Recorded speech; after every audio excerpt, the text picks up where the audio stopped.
ಒಂದ್ ಕಡೆ ಟೆಂಬಾ ಬಹುಮಾ ಪಡೆಯ ಚರಿತ್ರೆ, ಮತ್ತೊಂದು ಕಡೆ ಟೀಮ್ ಇಂಡಿಯಾದ ಹೀನಾಯ ಸೋಲು.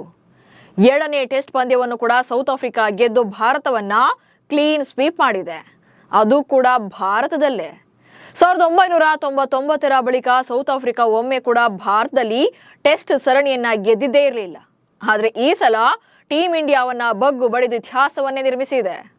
ಈ ಸೋಲಿಗೆ ಭಾರತದ ಆಟಗಾರರು ಹೇಗೆ ಕಾರಣನೋ ಹೆಡ್ ಕೋಚ್ ಆಗಿರುವಂತ ಗೌತಮ್ ಗಂಭೀರ್ ಕೂಡ ನೇರವಾಗಿ ಹೊಣೆಯಾಗ್ತಾರೆ.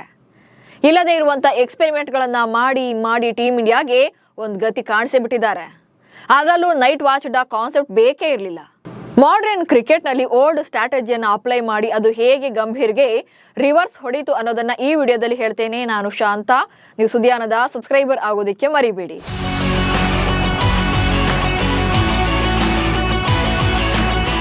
ಭಾರತ ಮತ್ತು ಸೌತ್ ಆಫ್ರಿಕಾ ನಡುವೆ ನಡೆದ 7ನೇ ಟೆಸ್ಟ್ ಪಂದ್ಯದಲ್ಲಿ ಟೆಂಬಾ ಬಹುಮಾ ಪಡೆ ಭರ್ಜರಿ ಗೆಲುವನ್ನ ಸಾಧಿಸಿದೆ. ಕೋಲ್ಕತ್ತಾದಲ್ಲಿ ನಡೆದ ಮೊದಲ ಟೆಸ್ಟ್ ಪಂದ್ಯದಲ್ಲಿ ಸೌತ್ ಆಫ್ರಿಕಾ ತಂಡ 30 ರನ್ಗಳಿಂದ ಜಯ ಗಳಿಸಿತ್ತು. ಇದೀಗ ಗುವಾಹಟಿಯಲ್ಲಿ ಬರೋಬ್ಬರಿ 408 ರನ್ಗಳ ಬೃಹತ್ ಅಂತರದಿಂದ ಪಂದ್ಯವನ್ನ ಗೆದ್ದಿದ್ದಾರೆ. ಸೆಕೆಂಡ್ ಇನ್ನಿಂಗ್ಸ್ ನಲ್ಲಿ ಸೌತ್ ಆಫ್ರಿಕಾ ನೀಡಿದ 549 ರನ್ಗಳ ಟಾರ್ಗೆಟ್ ಅನ್ನ ಬೆನ್ನತ್ತಿದ ಭಾರತ 140 ರನ್ಗಳಿಗೆ ಆಲ್ಔಟ್ ಆಗಿದೆ. 93 ವರ್ಷಗಳ ಬಳಿಕ ಭಾರತ ತವರಿನಲ್ಲಿ ಅತಿ ದೊಡ್ಡ ಟಾರ್ಗೆಟ್ ಪಡೆದಿದ್ದು ಈಗ ಕೆಟ್ಟ ದಾಖಲೆಯಾಗಿದೆ. ಅದು ಅಲ್ಲದೆ ಅತಿ ಹೆಚ್ಚು ಅಂತರದಿಂದ ಸೋತಂತ ಕಳಪೆ ದಾಖಲೆ ಈಗ ಭಾರತ ಪಾಲಾಗಿದೆ. ಇದನ್ನೆಲ್ಲ ನೋಡ್ತಾ ಇದ್ರೆ ಕಳೆದ 1 ವರ್ಷದಿಂದ ಗಂಭೀರ್ ಟೆಸ್ಟ್ ಕ್ರಿಕೆಟ್ನಲ್ಲಿ ಸಾಧನೆ ಮಾಡಿದ್ದಕ್ಕಿಂತ ಕಳೆದಿದ್ದೇ ಜಾಸ್ತಿ ಇದೆ. ಇದಕ್ಕೆಲ್ಲ ಕಾರಣ ಅವರು ಮಾಡ್ತಾ ಇರುವಂತ ಬೇಕಾಬಿಟ್ಟಿ ಪ್ರಯೋಗಗಳು. ಅದರಲ್ಲೂ ನೈಟ್ ವಾಚ್ಮ್ಯಾನ್ ಎಕ್ಸ್ಪೆರಿಮೆಂಟ್ ಅಗತ್ಯನೇ ಇರಲಿಲ್ಲ. ನೈಟ್ ವಾಚ್ಮ್ಯಾನ್ ಪದ್ಧತಿ ಮತ್ತೆ ತಂದ ಗಂಭೀರ್.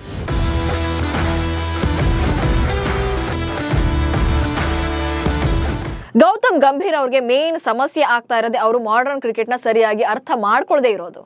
ತಾವು ಆಟಗಾರನಾಗಿ ಆಡ್ತಾ ಇದ್ದಂತ ಕಾಲಘಟ್ಟದ ಪ್ರಯೋಗಗಳನ್ನು ಈಗಲೂ ಕೂಡ ಅಪ್ಲೈ ಮಾಡ್ತಿದ್ದಾರೆ. ಸೌತ್ ಆಫ್ರಿಕಾ ವಿರುದ್ಧದ 2ನೇ ಟೆಸ್ಟ್ನ 2ನೇ ಇನ್ನಿಂಗ್ಸ್ ನಲ್ಲಿ ಕುಲ್ದೀಪ್ ಯಾದವ್ 4ನೇ ಕ್ರಮಾಂಕದಲ್ಲಿ ಬ್ಯಾಟಿಂಗ್ಗೆ ಬರ್ತಾರೆ.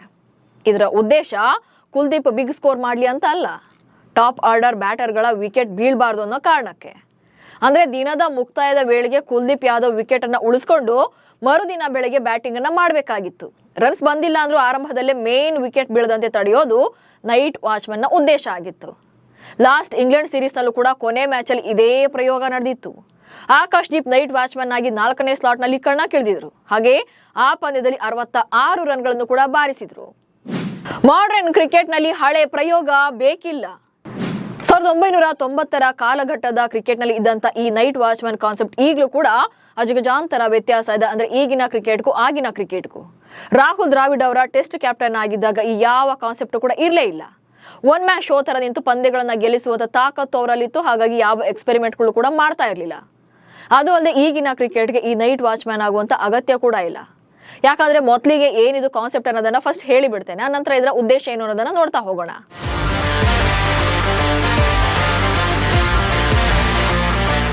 ನೈಟ್ ವಾಚ್ಮನ್ ಅಂದ್ರೆ ಟೆಸ್ಟ್ ಕ್ರಿಕೆಟ್ ನಲ್ಲಿ ದಿನದ ಆಟ ಮುಗಿಯುವ ಕೊನೆಯಲ್ಲಿ ಅಂದ್ರೆ ಅಥವಾ ಇನ್ನೊಂದು 10 ನಿಮಿಷನೋ 15 ನಿಮಿಷನೋ ಟೈಮ್ ಇದೆ ಇವತ್ತಿನ ಪಂದ್ಯ ಮುಗಿಯೋಕೆ ಅನ್ನೋಂಥ ಟೈಮಲ್ಲಿ ಮೇನ್ ವಿಕೆಟ್ ಬಿದ್ದಾಗ ಅಂದ್ರೆ ಟಾಪ್ ಆರ್ಡರ್ ವಿಕೆಟ್ ಬಿದ್ದಾಗ ಬೌಲರ್ ಅಥವಾ ಲೋ ಆರ್ಡರ್ ಬ್ಯಾಟ್ಸ್ಮನ್ ನ ಮೇಲಿನ ಕ್ರಮಾಂಕದಲ್ಲಿ ಬ್ಯಾಟಿಂಗ್ ಮಾಡೋಕೆ ಕಳಿಸೋದು. ಇದರ ಉದ್ದೇಶ ಉತ್ತಮ ಬ್ಯಾಟ್ಸ್ಮನ್ ವಿಕೆಟ್ ಅನ್ನ ರಕ್ಷಣೆ ಮಾಡಬಹುದು. ಅಂದ್ರೆ ಟಾಪ್ 2 ವಿಕೆಟ್ಗಳು ಬಿದ್ದಾಗ ನಂಬರ್ 3 ನಲ್ಲಿ ಬರುವಂತ ಸ್ಟಾರ್ ಬ್ಯಾಟ್ಸ್ಮನ್ ವಿಕೆಟ್ ಅನ್ನ ತಪ್ಪಿಸೋದು. ಸೊ ಅಂದ್ರೆ ದಿನದ ಕೊನೆಯ ಓವರ್ಗಳಲ್ಲಿ ವಿಕೆಟ್ ಅನ್ನ ಬೀಳದಂತೆ ನೋಡಿಕೊಳ್ಳೋದು ಇದರ ಪ್ರಮುಖ ಉದ್ದೇಶ.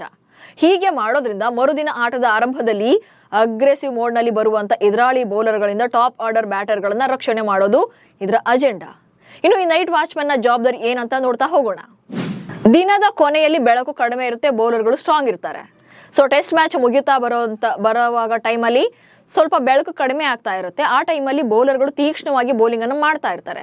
ಸೊ ಇಂಥ ಟೈಮಲ್ಲಿ ಟಾಪ್ ಆರ್ಡರ್ ಬ್ಯಾಟರ್ಗಳು ವಿಕೆಟ್ ಅನ್ನ ರಕ್ಷಣೆ ಮಾಡೋದು. ಹಾಗೆ ಯಾಕಂದ್ರೆ ಇವತ್ತಿನ ಮ್ಯಾಚ್ ಇನ್ನೇನು ಮುಗಿತಾ ಬಂತು ಅಂದಾಗ ಪ್ರಮುಖ ಬ್ಯಾಟರ್ಗಳ ವಿಕೆಟ್ಗಳನ್ನ ಉಳಿಸ್ಕೊಳ್ಳೋದು ಪ್ರಮುಖ ಜವಾಬ್ದಾರಿ ಆಗಿರುತ್ತೆ. ಹೀಗಾಗಿ ಈ ನೈಟ್ ವಾಚ್ಮನ್ ಕಾನ್ಸೆಪ್ಟ್ ನ ತಂದಿದ್ರು.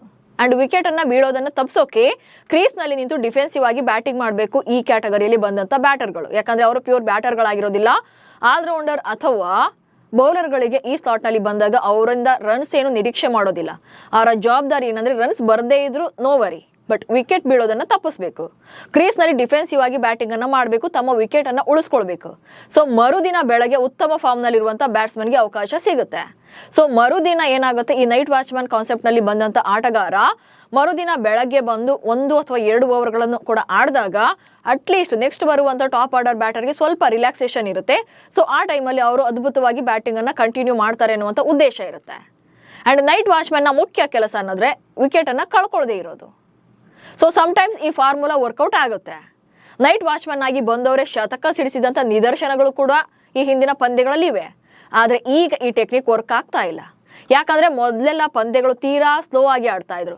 ಟೆಸ್ಟ್ ಕ್ರಿಕೆಟ್ ಅಂದ್ರೇ ಸ್ಲೋ ಹಾಗೆ ಬೋರಿಂಗ್ ಎನ್ನುವಂಥ ಕಾನ್ಸೆಪ್ಟ್ ಇತ್ತು. 5 ದಿನ ಕಳೆದ್ರೂ ರಿಸಲ್ಟ್ ಬರ್ತಾ ಇಲ್ಲ. ಸೊ ಫಸ್ಟ್ ಇನ್ನಿಂಗ್ಸೇ ಮುಗಿಯೋಷ್ಟೊತ್ತಿಗೆ ಆಲ್ಮೋಸ್ಟ್ ಒಂದೊಂದ್ಸಲ 2 ದಿನ ಆಗ್ತಾ ಇತ್ತು, ಬಿಗ್ ಸ್ಕೋರ್ಗಳು ಬರ್ತಾ ಇತ್ತು. ಹೀಗಾಗಿ ರನ್ ಚೇಸಿಂಗ್ ಆಗಲಿ ಅಥವಾ ವಿಕೆಟನ್ನು ಉಳಿಸ್ಕೊಳ್ಳೋದಾಗಲಿ ಇದೆಲ್ಲವೂ ನೋಡಿದಾಗ ಪಂದ್ಯ ಅಷ್ಟು ಬೇಗ ಮುಗಿತಾ ಇರಲಿಲ್ಲ. ಅದು ಅಲ್ಲದೆ ಪಂದ್ಯಗಳು ಮುಗಿಯದೆ ಕೊನೆಗೆ ಡ್ರಾನಲ್ಲಿ ಕೊನೆ ಆಗ್ತಾ ಇದ್ವು. ಆದರೆ ಇತ್ತೀಚಿನ ದಿನಗಳಲ್ಲಿ ಬಾಲ್ ಕ್ರಿಕೆಟ್ಗೆ ಆಟಗಾರರು ಅಡಿಕ್ಟ್ ಆಗ್ತಾ ಇದ್ದಾರೆ. 7 ದಿನಗಳಲ್ಲಿ ಪಂದ್ಯಗಳನ್ನ ಮುಗಿಸ್ತಾ ಇದ್ದಾರೆ. ನೀವು ಇತ್ತೀಚೆಗೆ ಆಶಸ್ ಸರಣಿಯ ಮೊದಲ ಪಂದ್ಯದಲ್ಲಿ ನೋಡಿದ್ರೆ ಗಮನಿಸಿರಬಹುದು, ಇಂಗ್ಲೆಂಡ್ ಹಾಗೆ ಆಸ್ಟ್ರೇಲಿಯಾ ತಂಡಗಳು ಹೇಗೆ ಒಳ್ಳೆ ಏಕದಿನ ಮಾದರಿ ಅಥವಾ T20 ಮಾದರಿ ಅನ್ನುವಂಥ ಟ್ರಾವಿಸ್ ಹೆಡ್ ಬ್ಯಾಟಿಂಗ್ ಅನ್ನ ಮಾಡ್ತಾರೆ. ಜಸ್ಟ್ 1.25 ದಿನದಲ್ಲೇ ಮ್ಯಾಚ್ ಮುಗಿಯುತ್ತೆ. ಮೊದಲ ದಿನವೇ ಟೋಟಲ್ ಆಗಿ 19 ವಿಕೆಟ್ಗಳು ಬಿದ್ದಿರುತ್ತೆ. ಸೊ ಅಲ್ಲಿಗೆ ಲೆಕ್ಕ ಹಾಕಿ ಯಾವ ಹಂತಕ್ಕೆ ಬಂದಿದೆ ಟೆಸ್ಟ್ ಕ್ರಿಕೆಟ್ ಅನ್ನೋದು. ಆ್ಯಂಡ್ ಇತ್ತೀಚೆಗೆ ನಡೆದಂಥ ಭಾರತ ಹಾಗೆ ಸೌತ್ ಆಫ್ರಿಕಾ ನಡುವಿನ ಮೊದಲ ಪಂದ್ಯ ಕೂಡ ಜಸ್ಟ್ 2.5 ದಿನದಲ್ಲೇ ಮುಗ್ದಿತ್ತು. ಹಾಗೆ ಡ್ರಾ ಸಾಧ್ಯತೆ ತೀರಾ ಕಡಿಮೆ ಆಗ್ತಿದೆ ಇತ್ತೀಚಿನ ಪಂದ್ಯಗಳಲ್ಲಿ. ಈ ವರ್ಷದ ಸ್ಟ್ಯಾಟ್ಸ್ ಅನ್ನೇ ನೋಡ್ತಾ ಹೋದ್ರೆ ಭಾರತ ಈ ವರ್ಷ 10 ಟೆಸ್ಟ್ ಪಂದ್ಯಗಳನ್ನು ಆಡಿದೆ. ಇದರಲ್ಲಿ 1 ಪಂದ್ಯ ಮಾತ್ರನೇ ಡ್ರಾ ಆಗಿದೆ. ಉಳಿದ 9 ಪಂದ್ಯಗಳ ರಿಸಲ್ಟ್ ಬಂದ್ಬಿಟ್ಟಿದೆ. ಸೊ ಅಲ್ಲಿಗೆ ಇತ್ತೀಚಿನ ವರ್ಷಗಳಲ್ಲಿ ಪಂದ್ಯಗಳು ಡ್ರಾ ಆಗೋದು ಅಪರೂಪ ಆಗಿದೆ. ರಿಸಲ್ಟ್ ಬಂದೇ ಬರುತ್ತೆ. ಹೀಗಾಗಿ ತಂಡದಲ್ಲಿ ನೈಟ್ ವಾಚ್ಮನ್ ಅವಶ್ಯಕತೆ ಬರೋದಿಲ್ಲ. ಆದರೆ ಗಂಭೀರ್ ಮಾತ್ರ ಓಬಿರಾಯನ್ ಕಾಲದ ಮನಸ್ಥಿತಿಯಿಂದ ಹೊರ ಬರ್ತಾ ಇಲ್ಲ. ಬ್ಯಾಟಿಂಗ್ ಪ್ರಯೋಗಗಳನ್ನು ನಿಲ್ಲಿಸ್ತಾ ಇಲ್ಲ. ಸ್ಲಾಟ್ ವೇರಿಯೇಷನ್ ಆಗೋದು ಕೂಡ ತಪ್ತಾ ಇಲ್ಲ. ಸೊ ಯಾರು ಯಾವ ಕ್ರಮಾಂಕದಲ್ಲಿ ಬ್ಯಾಟಿಂಗ್ ಬರ್ತಾರೆ ಅನ್ನುವಂಥ ಊಹೆ ಕೂಡ ಇಲ್ಲ. ಸೊ ಇದೇ ಈಗ ತಂಡಕ್ಕೆ ಎಫೆಕ್ಟ್ ಆಗ್ತಾ ಇದೆ. ಬಹುಶಃ ಇದನ್ನೆಲ್ಲ ನೋಡ್ತಾ ಇದ್ರೆ ಗೌತಮ್ ಗಂಭೀರ್ ಅವರು ಮಾಡ್ತಾ ಇರೋದು ಪ್ರಯೋಗನ ಅಥವಾ ಹುಚ್ಚಾಟನ ಎನ್ನುವಂಥ ಪ್ರಶ್ನೆ ಮೂಡುತ್ತೆ. ಹೀಗಾಗಿ ಮಾಜಿ ಕ್ರಿಕೆಟಿಗರು ಅಭಿಮಾನಿಗಳು ಕೂಡ ಆಕ್ರೋಶ ವ್ಯಕ್ತಪಡಿಸ್ತಾನೇ ಇರ್ತಾರೆ. ಸೊ ಕಳೆದ ವರ್ಷ ನ್ಯೂಜಿಲೆಂಡ್ ವಿರುದ್ಧ ಕ್ಲೀನ್ ಸ್ವೀಪ್, ಅದು ಕೂಡ ದಶಕಗಳ ಬಳಿಕ ಭಾರತ ತವರಿನಲ್ಲೇ ನ್ಯೂಜಿಲೆಂಡ್ ಅಂತ ತಂಡದ ವಿರುದ್ಧ ಕ್ಲೀನ್ ಸ್ವೀಪ್ ಆಗಿತ್ತು. 3 ಪಂದ್ಯಗಳದು ಕೂಡ. ಈಗ ಸೌತ್ ಆಫ್ರಿಕಾ ವಿರುದ್ಧ 2ಕ್ಕೆ 2 ಪಂದ್ಯಗಳನ್ನ ಕಳ್ಕೊಂಡಿದೆ. ಸೊ WTC ಪಾಯಿಂಟ್ಸ್ ಪಟ್ಟಿಯಲ್ಲಿ ಟಾಪ್ 2 ರೇಸ್ನಲ್ಲಿ ಇರಬೇಕಾದಂಥ ಭಾರತ ಈಗ ಟಾಪ್ 5 ವರೆಗೂ ಬಂದಿದೆ ಅಂತಂದ್ರೆ ಲೆಕ್ಕ ಹಾಕಿ ಭಾರತ ಪರಿಸ್ಥಿತಿ ಈಗ ಯಾವ ಮಟ್ಟಕ್ಕೆ ಬಂದಿದೆ ಅನ್ನೋದನ್ನ. ಸೊ ಇನ್ನಾದರೂ ಕೂಡ ಎಚ್ಚೆತ್ಕೊಳ್ಳೇಬೇಕಿದೆ, ಅಲರ್ಟ್ ಆಗಲೇಬೇಕಿದೆ. ಆದರೆ ಈಗ ಇರುವಂಥ ಪ್ರಶ್ನೆ ಅಂದರೆ ಗೌತಮ್ ಗಂಭೀರ್ಗೆ ಮೂಗುದಾರ ಹಾಕೋರು ಯಾರು ಅನ್ನೋದು. ನಮಸ್ಕಾರ.